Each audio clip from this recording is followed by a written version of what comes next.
अस्सलाम वालेकुम दोस्तों, अपनी नेक्स्ट वीडियो के साथ आपको वेलकम करता हूं अपने इस चैनल में। उम्मीद है सब खैरियत से होंगे। तो चलते हैं आज की अपनी अहम न्यूज और इन्फॉर्मेशन की जानब। सबसे पहले तो दोस्तों बात करेंगे नई अराइवो के बारे में, अराइवो फार्मासियोन के बारे में और स्पेन इमिग्रेशन कब ओपन होगी इसके बारे में बात करेंगे, जो कि काफी दोस्तों के कमेंट भी इन टॉपिक्स के लिए आए हैं।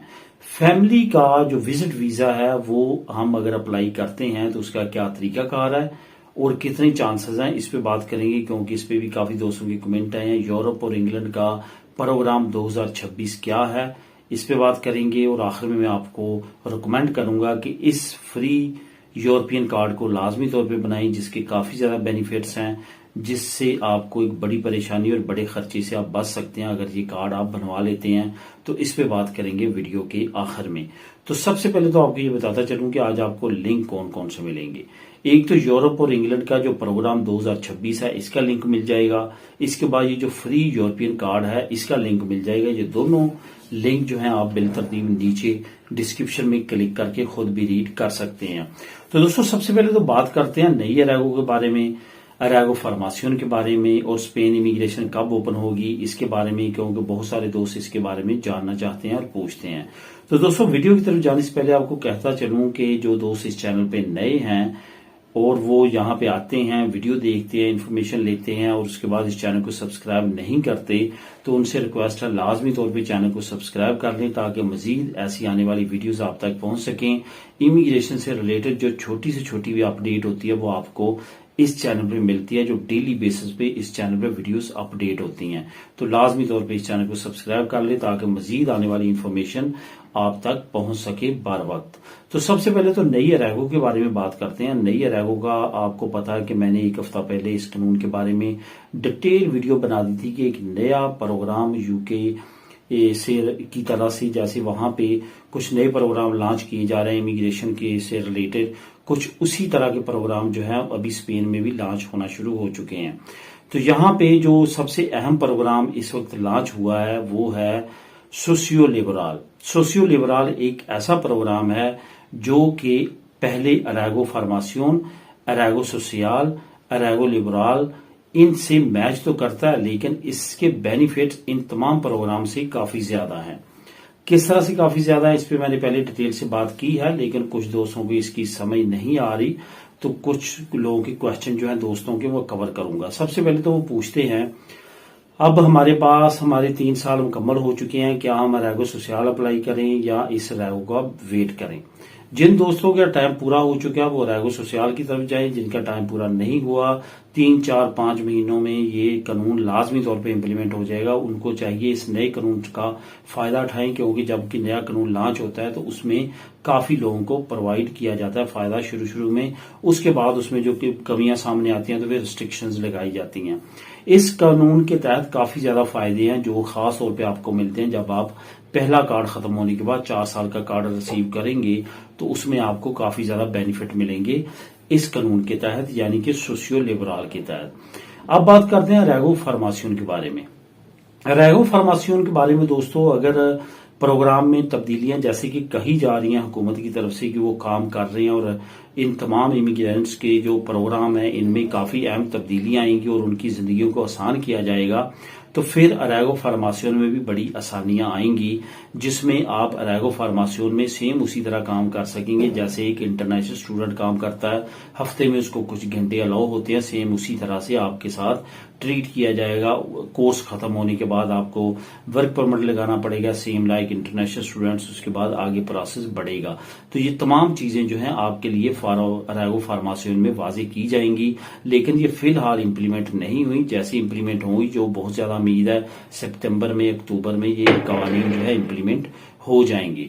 अब दोस्तों बात करते हैं स्पेन इमिग्रेशन कब ओपन होगी। बहुत सारे दोस्त सितंबर की बात कर रहे हैं और पूछ रहे हैं, तो यहाँ पे आपको बताता चलूं कि जो इमिग्रेशन मिनिस्टर है उनकी तरफ से 2-3 न्यूज में, 2-3 प्रेस कॉन्फ्रेंस में सितंबर का जिक्र किया गया है। असल में उनका इशारा सितंबर में इस कानून को इम्प्लीमेंट करने का, इस कवानीन को बनाने का, और इसके बाद आगे वो डेट वाजे करेंगे कि कब ये डेट आएगी इमिग्रेशन ओपन होने की। वैसे जब हुकूमत ने अरेगो फार्मासियोन, अरेगो सोशल उस वक्त लॉन्च की थी तो उस वक्त भी लोगों ने काफी ज्यादा हुकूमत के मिनिस्टर से पूछा था इमिग्रेशन के बारे में, तो उनका ये कहना था कि ये जो हम प्रोग्राम लॉन्च कर रहे हैं ये एक तरह की इमिग्रेशन ही है, इसी के जरिए जो है इमिग्रेंट्स फायदा उठाएं और अपने पेपर लें। लेकिन अब ज्यादा चांस इस वजह से हैं कि 7 लाख इमिग्रेंट्स ऐसे हैं स्पेन में इस वक्त जो कि कम से कम तादाद बताई जा रही है जिनके पास डॉक्यूमेंट नहीं है। अगर हुकूमत उनको लीगल करती है तो इसमें ना सिर्फ मुल्क का बल्कि उन लोगों का भी काफी ज्यादा फायदा होगा। इस वजह से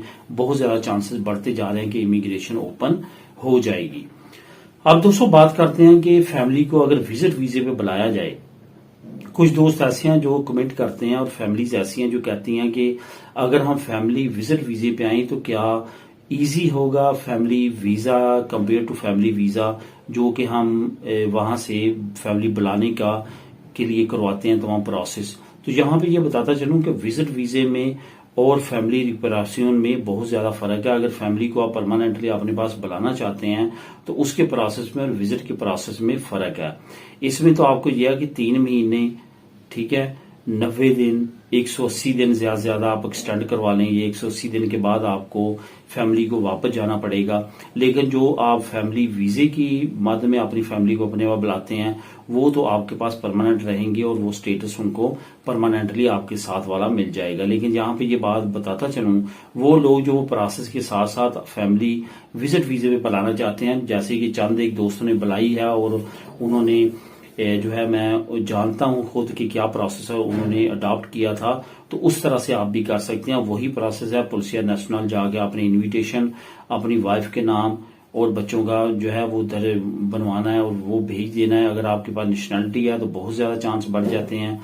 अगर आपके पास पीआर वगैरह या इस तरह है तो फिर भी मैंने देखा कि बहुत कम लोगों के रिफ्यूजल होते हैं जिसकी वजह से उनको कोई प्रॉब्लम हो। इसमें एक चीज का आपने बहुत ज्यादा ख्याल रखना है, उनकी यहाँ पे रहायश, अगर आपके पास नेशनलिटी नहीं है तो रहायश का, और उनकी ट्रेवल इंश्योरेंस, चाहे आपके पास नेशनलिटी है या नहीं है, ट्रेवल इंश्योरेंस का लाजमी तौर पे इंतजाम कीजिएगा अगर विजिट वीजे पे बुलाते हैं, क्या ताकि उनके वीजे में ज्यादा सिक्योरेंस आए और ज्यादा उनको जो है वो चांस बने उनका विजिट वीजा लगने का। अब दोस्तों बात करते हैं कि यूरोप और इंग्लैंड का प्रोग्राम 2026 असल में क्या है। असल में काफी ज्यादा इस वक्त मीटिंग्स चल रही हैं यूके और यूरोपीय यूनियन के दरमियान कि आने वाले वक्त में ये दोबारा से किस तरह से अपनी टैक्स छूट दे सकते हैं एक दूसरे को। यूके में क्योंकि इन्फ्लेशन बहुत ज्यादा बढ़ चुकी है, वहां पे हालात काफी ज्यादा खराब है। यूके की ज्यादा कोशिश है कि यूरोपीय यूनियन जो है वो ज्यादा से ज्यादा बेहतर मुआहदे करे ताकि उनकी इन्फ्लेशन पे काबू पाया जा सके। लेकिन यूरोपीय यूनियन जो है वो कुछ नई शराइत रख रही है और कुछ नए मुतालबे कर रही है यूके से कि जो पहले तुमने एग्रीमेंट किए हुए हैं पहले उनको कंप्लीट करो फिर नया एग्रीमेंट करेंगे। इस तमाम सिचुएशन में एक नई चीज खुल के सामने आई है और वो है 2026 में कुछ अहम चीजें होने जा रही हैं यूके और यूरोपीय यूनियन के दरमियान, जिसमें यूथ मोबिलिटी प्रोग्राम की भी बात हो रही है कि यूथ मोबिलिटी प्रोग्राम जो है वो भी बहुत ज्यादा चांस है कि 2026 में लॉन्च कर दिया जाएगा। अभी फिलहाल यूरोपीय यूनियन ने पहले ऑफर की थी लेकिन जो एक्स प्राइम मिनिस्टर थे यूके को उन्होंने रिजेक्ट कर दिया था और अभी रिसेंटली स्पेन के प्राइम मिनिस्टर ने ऑफर की थी और जो इस वक्त के प्राइम मिनिस्टर उन्होंने खामोशी इख्तियार की, ना रिजेक्ट किया। तो इस मीन के आने वाले वक्त में इस पे काफी डेवलपमेंट सामने आ सकती है और अब वाज़ी तौर पे कह दिया गया है कि 2026 में इस तरह का कुछ प्रोग्राम लॉन्च करने के बारे में दोनों मालिक, दोनों खिते जो है वो कुछ करने जा रहे हैं 2026 में। अब दोस्तों बात करते हैं इस यूरोपियन कार्ड का जो कि काफी ज्यादा अहमियत का हामिल है। अगर आप वो बनवा लेते हैं तो आप फ्यूचर में खर्चे से बच सकते हैं और सेफ भी रह सकते हैं। असल में ये यूरोपीय यूनियन का मेडिकल कार्ड है जिसपे काफी ज्यादा जोर दिया जा रहा है, खासतौर पे जब गर्मियों का सीजन आता है, बकासुनस का सीजन आता है तो काफी ज्यादा इस पे जोर दिया जाता है कि ये कार्ड बनवा लें। असल में इस कार्ड का फायदा ये है, फॉर एग्जाम्पल आप जर्मनी में जाते हैं, किसी भी शेंजन मुल्क में जाते हैं, इवन किसी भी यूरोपीय यूनियन के मुल्क में जाते हैं, खुदा ना खास्ता आपकी वहां पे तबीयत खराब हो जाती है, आपको हॉस्पिटलाइज किया जाता है, आप वहां पे मेडिसिन लेते हैं, आप कोई डॉक्टर को सरकारी को दिखाते हैं, तो आपका ये जो कार्ड है ये आपको वहां पे बहुत ज्यादा हेल्पफुल रहेगा। 90% आपकी जो एक्सपेंस है वो आपकी सहूलियत सोशल पे करेगी और 10% जो है वहां पे आपको वहां की लोकल गवर्नमेंट के जो मेडिकल सिस्टम है उसको पे करना पड़ेगा आपको। यानी कि तकरीबन आपका मेडिकल का जो तमाम खर्चा है वो फ्री ऑफ कास्ट होगा, सेम लाइक जिस तरह स्पेन में चल रहा है।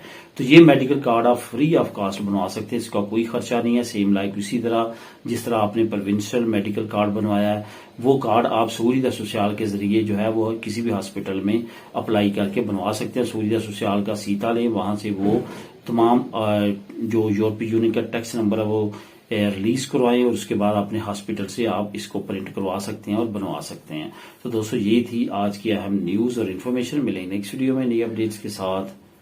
अल्लाह हाफिज।